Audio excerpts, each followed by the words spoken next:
Assalamualaikum warahmatullahi wabarakatuh. Bertemu kembali pada mata kuliah Sosiologi Politik. Ya, pada kesempatan kali ini kita akan membahas tema tentang ideologi. Ya, ideologi merupakan salah satu topik yang cukup penting di dalam kajian sosiologi politik maupun politik secara umum, karena ideologi dianggap sebagai fondasi atau pembimbing dari banyak perilaku politik.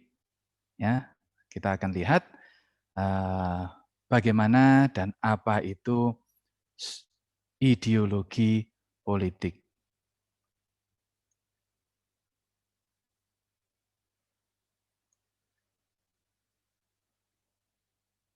Ya, kita akan mulai dengan pengertian dan fungsi politik. Pengertian dan fungsi ideologi. Ya. Kita lihat ideologi, apa itu ideologi? Secara istilah ya, atau secara harfiah, ideologi berasal dari dua kata atau terdiri dari dua kata, yaitu ide dan logi. Ya, ide adalah pemikiran atau gagasan, sementara logi berasal dari bahasa Yunani logos, artinya ilmu.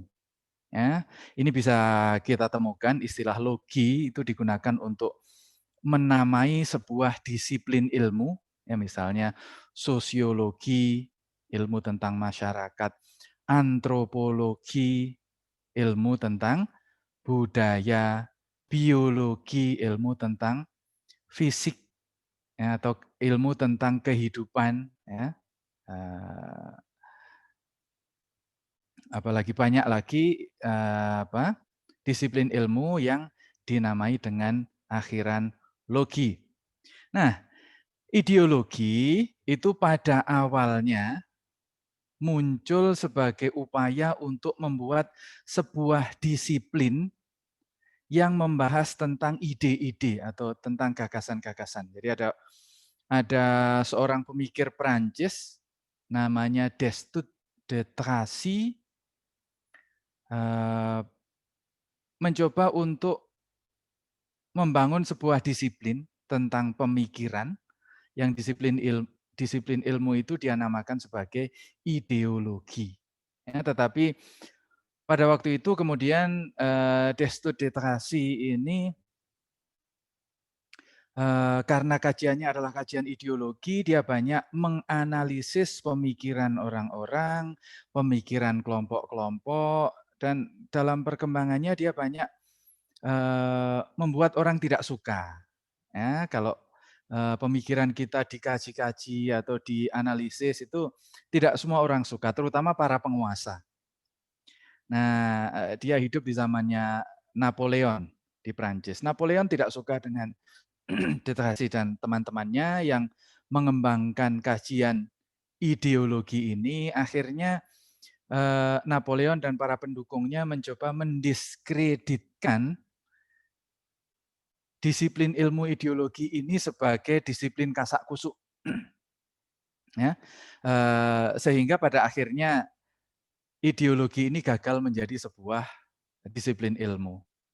Nah, itu cerita awalnya. Tetapi istilah ideologi sendiri terlanjur muncul, kemudian digunakan oleh banyak orang atau banyak ilmuwan pada periode-periode berikutnya untuk memaknai kajian tentang pemikiran, kajian tentang gagasan, kajian tentang idealisme. Ya. Karena istilah ideologi ini sudah tidak lagi mengacu kepada penemunya, yaitu Destutt de Tracy, maka masing-masing pemikir, terutama pemikir sosial ya, ahli-ahli teori, ahli-ahli filsafat ilmu sosial pada periode-periode berikutnya, memaknai ideologi secara berbeda-beda, sesuai dengan kerangka pemikirannya, sesuai dengan konteks pemikiran yang dia miliki. kita akan melihat paling tidak ada 3 model, ya, bagaimana ideologi atau kajian tentang pemikiran tentang cita-cita, tentang gagasan, tentang idealisme ini direspon oleh para pemikir. Yang pertama, kita kembali kepada Karl Marx. Ya, kita kembali kepada Karl Marx. Karl Marx dan nanti para pengikutnya ini memiliki tafsir yang cenderung negatif terhadap ideologi. Ya. Jadi menurut Karl Marx, ideologi adalah kerangka pengetahuan dari kelompok kuat untuk menekan kelompok lemah. Ya, jadi apa yang disebut sebagai idealisme, apa yang disebut sebagai cita-cita dalam arti cita-cita kolektif, ya, sebuah masyarakat atau sebuah bangsa, itu menurut Marx adalah upaya dari kelompok dominan atau kelompok kuat menekan kelompok lemah. Nah, istilahnya Marx itu adalah suprastruktur. Ya, jadi kembali lagi kepada teori Karl Marx yang kalian sudah dapat di dalam pengantar mata kuliah sosiologi klasik, ya, tentunya. Karl Marx menganggap dinamika masyarakat itu memiliki kerangka material. Jadi sebenarnya dinamika sosial yang terjadi di masyarakat itu intinya adalah perebutan material antara atau rebutan faktor produksi kalau secara lebih khusus, ya, tetapi intinya adalah perebutan sumber daya materi, sumber daya ekonomi antara kelompok kuat dan kelompok lemah. Tentu saja yang menang adalah kelompok kuat. Yang menang adalah kelompok kuat, kelompok kalah ini selalu kalah, kelompok lemah selalu kalah karena kelompok kuat ini memiliki banyak perangkat. Ya, selain perangkat materi, kelompok kuat ini memiliki perangkat non-materi yang oleh Marx disebut sebagai ideologi.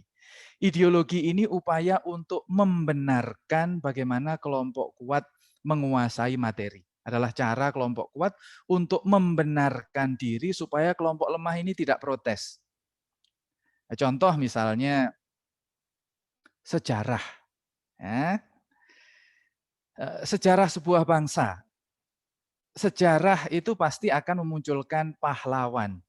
Orang yang berjasa membangun bangsa, orang yang berjasa memperjuangkan sebuah bangsa atau sebuah masyarakat. Nah, menurut Karl Marx, sejarah itu tidak pernah objektif karena sejarah ditulis oleh kelompok yang menang dalam pertarungan, yang menang dalam persaingan, ya, atau kelompok dominan itulah kelompok yang memiliki kemampuan untuk menulis sejarah. Nah, karena sejarah ditulis oleh kelompok yang menang, maka sejarah itu sebenarnya adalah alat dari kelompok yang menang untuk membenarkan diri bahwa merekalah yang berhak berkuasa saat ini karena mereka berjasa di masa lalu. Ya, ini adalah ideologi. Lalu budaya. Ya, budaya, cerita, dongeng itu semua adalah alat yang didesain oleh kelompok kuat untuk membenarkan posisinya. Yang digunakan oleh para penguasa untuk membenarkan posisinya bahwa mereka berhak berkuasa karena mereka keturunan dewa, karena mereka orang yang berjasa di masa lalu, karena mereka orang yang terpilih, karena mereka orang yang superior semua dan lain sebagainya. Yang intinya adalah ideologi sebagai sebuah kerangka pengetahuan dari kelompok kuat untuk menekan kelompok lemah. Nanti kita akan bahas secara lebih detail contoh-contohnya. Ya. Jadi ini adalah gagasan Marx terkait dengan ideologi yang cenderung negatif. Dan para pengikut Marx juga mengembangkan gagasan yang juga negatif terhadap ideologi atau kerangka pengetahuan sebuah kelompok. Kita paling tidak mengenal ada 2 tokoh pengikut Marx yang sangat populer, yang teori-teorinya banyak dipakai oleh pengkaji sosiologi dan ilmuwan sosial secara umum. Yang pertama Antonio Gramsci, ya, seorang pemikir Itali. Gramsci mengikuti Marx, mengembangkan konsep yang kita kenal sebagai hegemoni. Nah, ini sebuah istilah yang sangat terkenal, yang banyak digunakan bahkan dalam pembicaraan sehari-hari. Hegemoni, apa itu hegemoni? Ya, menurut Gramsci, hegemoni adalah upaya dari kelompok kuat untuk menekan kelompok lemah tanpa disadari oleh kelompok lemah. Jadi bagaimana menekan secara lembut, menekan secara lembut. Yang ditekan ini tidak terasa. Dengan cara apa? Dengan cara membuat status bahwa yang kuat ini begitu kuat. Ya, misalnya kembali lagi tentang sejarah. Maka penulisan sejarah itu menjadi upaya untuk menghegemoni ya, identitas sebuah masyarakat. Lalu berita-berita di media massa, ya, diskursus-diskursus di ruang publik, itu adalah upaya dari kelompok dominan atau kelompok kuat untuk meneguhkan posisinya. Jadi beritanya dibombardir selalu, berita itu selalu terkait penguasa. Ya. Tidak ada berita itu yang, atau jarang sekali berita itu yang menceritakan rakyat biasa atau rakyat jelata. Ya. Selalu para pejabat, selalu para penguasa. Demikian juga penelitian-penelitian, itu selalu fokusnya kepada penguasa, kepada pejabat. Tidak pernah bagaimana perasaan kelompok lemah, perasaan kelompok minoritas, perasaan kelompok marginal, perasaan rakyat jelata itu tidak pernah atau jarang sekali menjadi kajian. Sehingga masyarakat menganggap yang penting itu adalah urusan para penguasa. Yang penting adalah bagaimana kita membicarakan penguasa. Sehingga rakyat kecil tidak pernah mendapatkan ruang untuk dibicarakan, tidak pernah mendapatkan ruang untuk diperhatikan. Ini adalah gagasan Gramsci tentang hegemoni. Bagaimana kekuasaan itu dibangun untuk menekan kelompok lemah tanpa disadari. Jadi dengan membesarkan diri, maka kelompok dominan bisa mendominasi secara tidak sadar sehingga kelompok lemah tidak merasa tidak punya hak atau tidak punya kemampuan atau hanya bisa menerima realitas apa adanya. Lalu yang ketiga atau pengikut Marx selanjutnya adalah Louis Althusser, ya, pemikir Prancis yang memunculkan gagasan aparatus negara ideologis, ya, ideological state apparatus. Jadi menurut Althusser bukan hanya diskursus di ruang publik, tetapi lembaga-lembaga sosial di masyarakat, ya, keluarga, sistem keluarga di sebuah masyarakat, sistem pendidikan di sebuah masyarakat, itu semua adalah upaya untuk melanggengkan sistem kekuasaan yang ada, menjadikan yang berkuasa tetap berkuasa, menjadikan yang kuat tetap kuat, yang lemah tetap lemah, yang di pinggir tetap di pinggir. Ya, itu adalah pengertian ideologi atau tafsir ideologi dari Marx dan para pengikutnya. Cenderung negatif. Ya, sistem pemikiran atau idealisme atau cita-cita itu sebenarnya hanya mewakili kelompok kuat, kelompok penguasa. Nah, itu adalah pembahasannya Karl Marx. Lalu yang kedua, kita mengenal ada pemikir yang melihat ideologi secara positif, yaitu Max Weber. Nah, kita tahu bagaimana Max Weber pemikirannya selalu kontras dengan Marx, ya, karena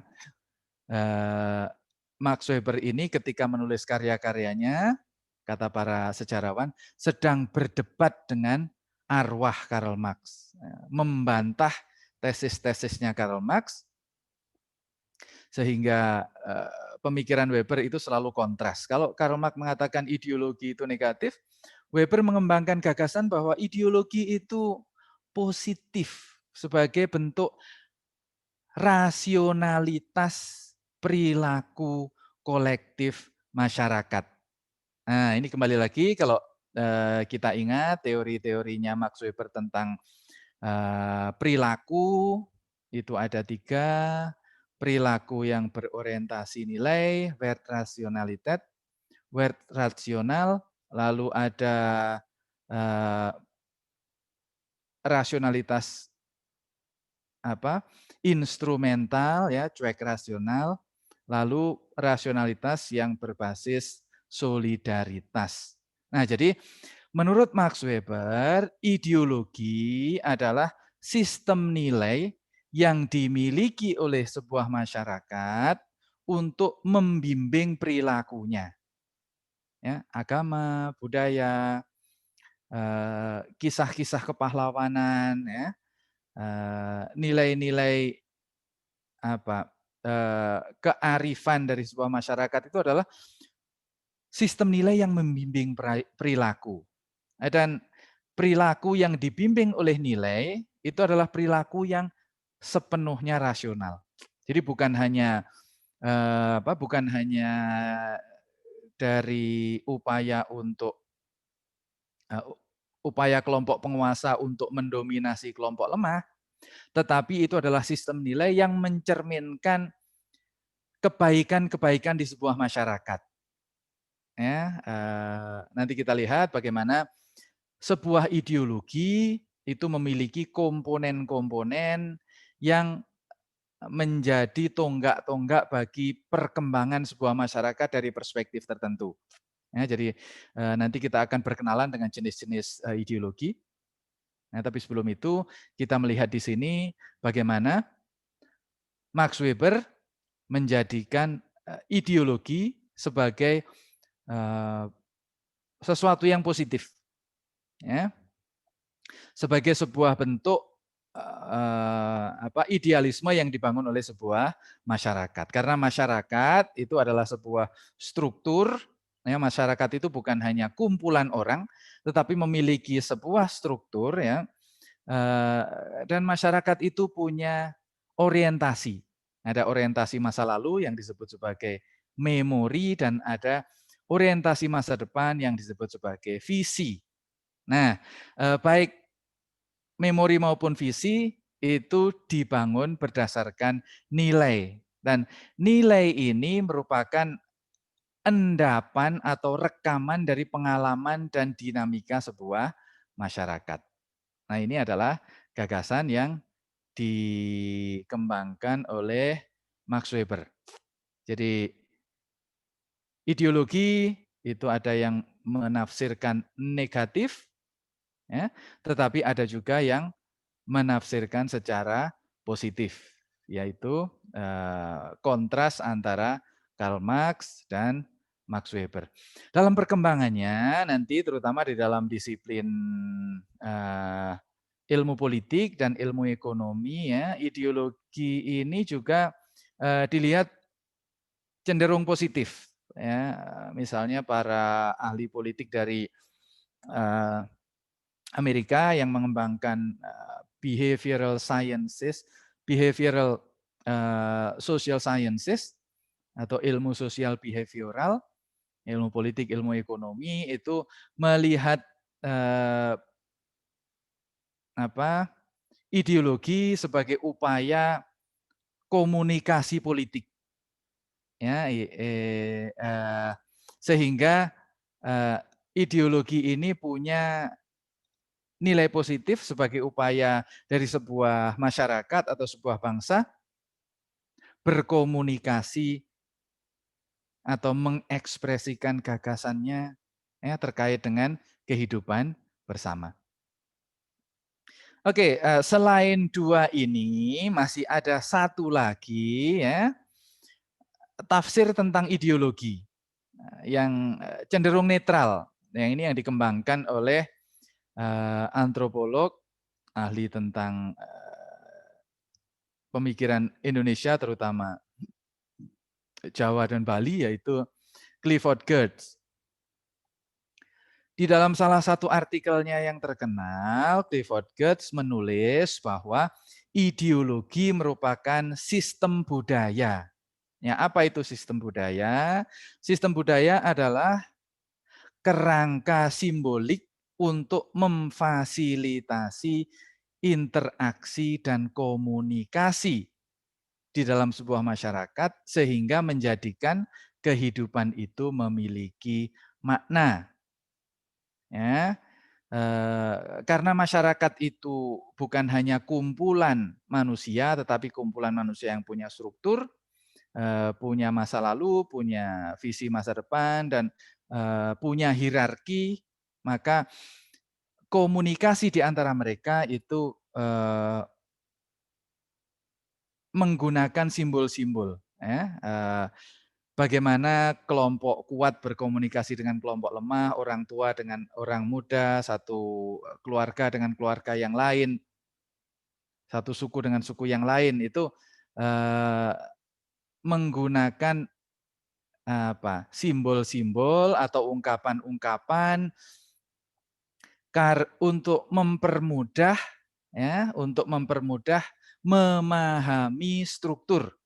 Nah, jadi kalau di dalam banyak bahasa ya umpamanya saya kira hampir semua bahasa Indonesia, rumpun bahasa-bahasa di Indonesia dan beberapa bahasa internasional itu sifatnya hierarkis ya, untuk menyampaikan, misalnya kalau dalam bahasa Jawa menyebut orang kedua, kamu, itu ada tingkatan-tingkatannya. Kepada orang yang lebih tua itu ungkapannya berbeda, ada panjenengan.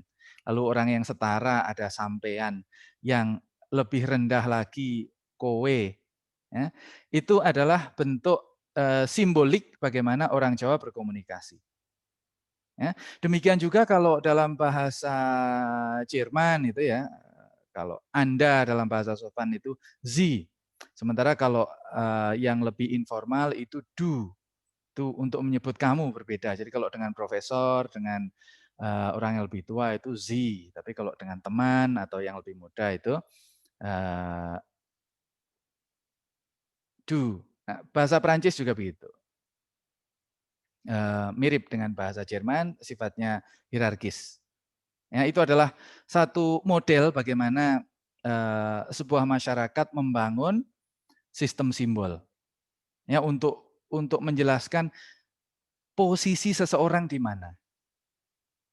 Ya, dan menurut Clifford Geertz, ideologi itu adalah sebuah kerangka budaya. Apa fungsi kerangka budaya dalam kaitan dengan ideologi adalah kerangka konseptual untuk menyederhanakan kompleksitas kehidupan. Nah, ini sebuah tafsir yang sangat menarik terkait dengan ideologi, bahwa menurut Geertz, ideologi itu adalah cara untuk menyederhanakan kompleksitas kehidupan. Hidup itu sangat kompleks. Apa artinya sangat kompleks? Manusia itu terdiri dari berbagai jenis.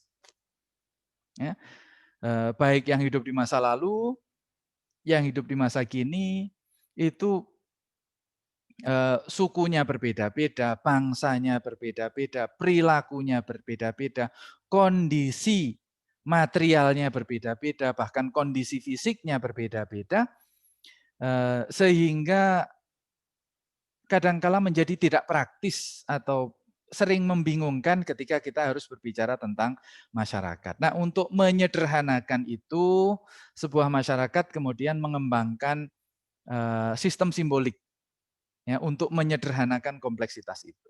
Misalnya kalau dalam kaitan dengan ideologi adalah upaya untuk menyederhanakan kompleksitas kehidupan itu menjadi kerangka yang cenderung hitam putih. Ya. Siapa pahlawan? Siapa penjajah? Siapa pahlawan? Siapa pengkhianat? Ya. Siapa orang baik? Siapa orang jahat? Siapa kawan? Siapa lawan? Itu disederhanakan melalui kerangka ideologi. Atau ideologi merupakan kerangka pengetahuan, kerangka konsep untuk membuat dunia ini lebih mudah difahami. Ya, kalau Belanda itu penjajah, nah, kalau eh, pahlawan-pahlawan itu adalah pembela bangsa. Itu satu bentuk penyederhanaan apa?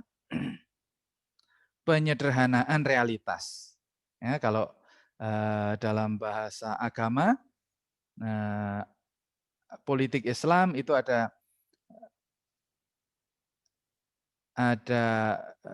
Darul Islam atau Darussalam, ada Darul Harb. Ya, ada negeri Islam di mana tidak boleh berperang, lalu ada negeri di luar Islam. Nah, isinya orang-orang kafir itu boleh diperangi. Nah, kalau tafsir politik Islamnya seperti itu. Lalu ada kalau ideologi komunis ya, dunia ini disederhanakan menjadi kelompok kapitalis dan kelompok proletar. Kelompok kapitalis itu jelek, apapun yang dilakukan jelek, sejarahnya jelek, pemikirannya jelek, ide-idenya jelek, ya, program-programnya jelek. Ya. Sementara apapun yang terkait dengan kelompok proletar itu baik, positif, perlu mendapatkan pembelaan. Ya, kondisinya harus dibela, program-programnya harus dibela, perjuangannya harus dibela. Nah, itu adalah satu bentuk bagaimana ideologi itu menyederhanakan kehidupan. Demikian juga dengan kelompok atau ideologi liberal atau ideologi kapitalis. Ideologi kapitalis akan membagi masyarakat itu menjadi masyarakat terbuka, masyarakat tertutup, dan masyarakat setengah terbuka, setengah tertutup. Nah, karena nilai yang dianggap baik oleh kelompok kapitalis itu adalah kebebasan atau liberasi, bukan liberasi ya, liberal kebebasan ya, karena kalau liberasi itu pembebasan, kebebasan, maka masyarakat yang baik adalah masyarakat yang terbuka, yang bebas, yang semua orang punya hak untuk melakukan apapun yang dianggap baik. Nah, sementara masyarakat yang jelek adalah masyarakat yang tertutup. Yang ini tidak boleh, itu tidak boleh, ini dilarang, itu dilarang, itu adalah masyarakat yang tidak baik. Sementara masyarakat yang setengah baik adalah masyarakat yang sudah mulai untuk membuka diri, tetapi masih belum mampu membuka diri secara keseluruhan. Ya, jadi menurut Clifford Geertz, ideologi itu ya tidak negatif, tidak pula positif. Itu ya begitu saja. Ada sebuah kerangka bagaimana setiap masyarakat itu mencoba untuk menyederhanakan kehidupan yang kompleks. Membuat kehidupan yang kompleks itu ya cenderung hitam putih atau hitam putih dan abu-abu. Ya, ada kelompok baik, ada kelompok jahat, ada kelompok tengah-tengah, abu-abu di tengah-tengahnya. Nah, itu adalah tafsir ideologi menurut Clifford Geertz. Ya, jadi dari sini kita akan bisa melihat ya bagaimana ideologi yang pengertian dasarnya adalah kajian tentang idealisme, kajian tentang cita-cita, kajian tentang sistem nilai itu ditafsir secara berbeda-beda oleh para pemikir ilmu sosial. Ada yang menafsirkan secara positif, ada yang menafsirkan secara negatif, dan ada juga yang menafsirkan secara netral-netral saja. Ya, demikian topik tentang ideologi, mudah-mudahan bisa dipahami. Ya, minggu depan atau pada pertemuan berikutnya kita akan membahas jenis-jenis ideologi dan apa saja isi dari masing-masing ideologi atau ciri khas dari masing-masing ideologi. Demikian. Assalamualaikum warahmatullahi wabarakatuh.